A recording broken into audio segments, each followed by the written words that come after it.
Kadtong unang panahon, aduna sila'y balaod mahitungod sa panimalos. Gani ginatawag ni Lex Talionis o the law of retaliation. Ug mas ilado kini na the code of Hammurabi, an eye for an eye, a tooth for a tooth. Mo kini ang atong nadungog mahitungod diri sa ebanghelyo karon sa unang bahin. Naningon si Jesus, kani adto nakadungog kamo, mata bayrag mata, ngipon bayrag ngipon. Mo kini ang Hammurabi's code. Kani maski sa social media karon, mobod ang atong kanunay madungog sa tao. Namoingon ang uban na I will treat you according to how you treat me.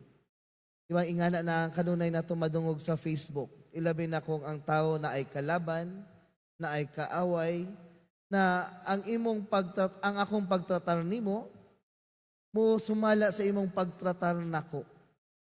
Apahan si Jesus sa atong ebanghelyo would try to correct this law.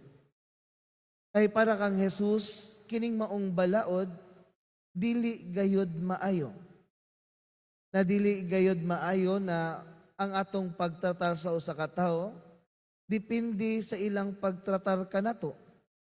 Kay regardless of what they treat us, on how they treat us, ang atong pagtratar kanila will always to do good, to show God's mercy and compassion. Gani ang tudlo kanunay ni Jesus kanato is based on the law of grace and love, the mercy and compassion.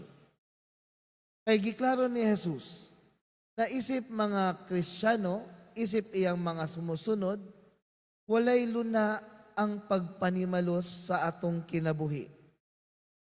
We must not only avoid returning evil for evil, but we must seek the good of those who wish us ill. How many times we heard this from the teachings of Jesus? Na iampo ang inyong mga kaaway, ang mga nagpasipala kaninyo, napasaylua sila. Kanunay nato ning madungog sa mga panudlo ni Jesus. Not for the sake of teaching, but for us to live the teachings of Jesus. Aron atong mapuy-an ang panudlo ni Jesus. And so what makes a Christian different from everyone else? Unsa ba gayud ang kalahian natong mga Kristiyano? Kung musunod lang gihapon kita sa balaod sa kalibutan, the Hammurabi's code, an eye for an eye, a tooth for a tooth. Kay mga igsuon, ang atong pagtuo, gitagaag bili gayud ang pagpasaylo ug pagsinabtanay. Gani, the first point of Jesus in today's gospel. First and foremost, isip mga Kristiyano, we need to practice the virtues of self-denial. Kay ang pagsunod ni Kristo nasayod kita, na dili sayon. Ilabi na dinhi sa kalibutan, na nag-encourage mahitungod sa pagpanimalos. Kay para kanila, giving what is due. But for us, it's not simply giving what is due, but loving others, even though they don't deserve it. Kay panagsamo man gud ang atong huna-huna kanunay, sumala sa ilang kaangayan, na higugmaon nato ni kay angay nilang higugmaon, o dili nato ni higugmaon kay angay po nila dili higugmaon. But that is not the virtue that Jesus is teaching. Kani gitagaan niya dakong bili, ang pagkalimot sa imong kaugalingon, to deny yourself, to sacrifice, to forgive others, including one's enemies. Christ commands us to imitate Him in loving our enemies. Gani, niingon si Jesus sa Ebanghelyo ni San Juan, na this is how all will know you are my disciples, if you love one another. Kung maghigugmaay kamo sama na ako nahigugma kaninyo. Second is, isip mga Kristiyano, we are called for action. Sumala sa gibuhat ni Jesus. Because we all know action speaks louder than words. This means more than not speaking poorly, but speaking positively of others. More than not desiring to see others fail, but acting to see others succeed. More than just feeling sorry for the poor, the sick, and the souls lost in sin, but taking concrete steps to step them better, to see them better consoled on the right path. Again, let's not waste our energy criticizing what is wrong. Let us just do our own work to do the best of our ability. Because as I have said, action speaks louder than words. Kay daghan ka nato, maayo lang sa pamulong, apan kulang sa buhat.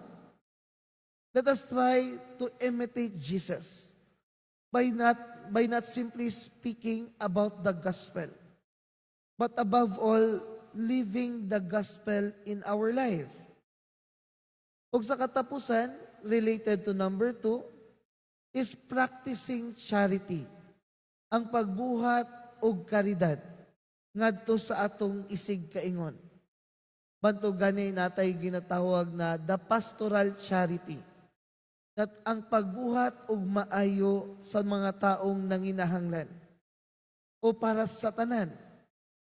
Because charity does not mean giving the leftovers to others, but it means living for others, giving ourselves constantly to them, giving what it hurts to give.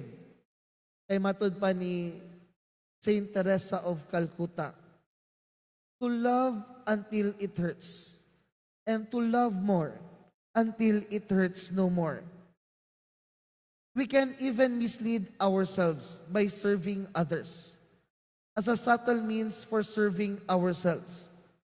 But the true followers of Christ needs to make a radical break with this selfishness in order to be more like the Master, our Lord Jesus Christ.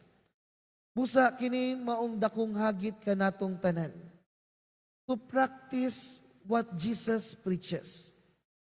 Tigo kanunay nato ning madungog. Apan hinaot lang unta dili lang kutob sa pagdungog. Ato pod kining ma-apply sa atong kinabuhi.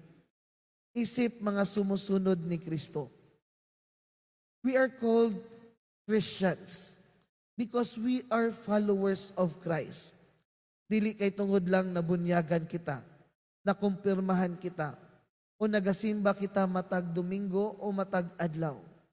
Apan kita mga sumusunod ni Kristo, diha sa buhat, diha sa kinabuhi. Hinaot paunta.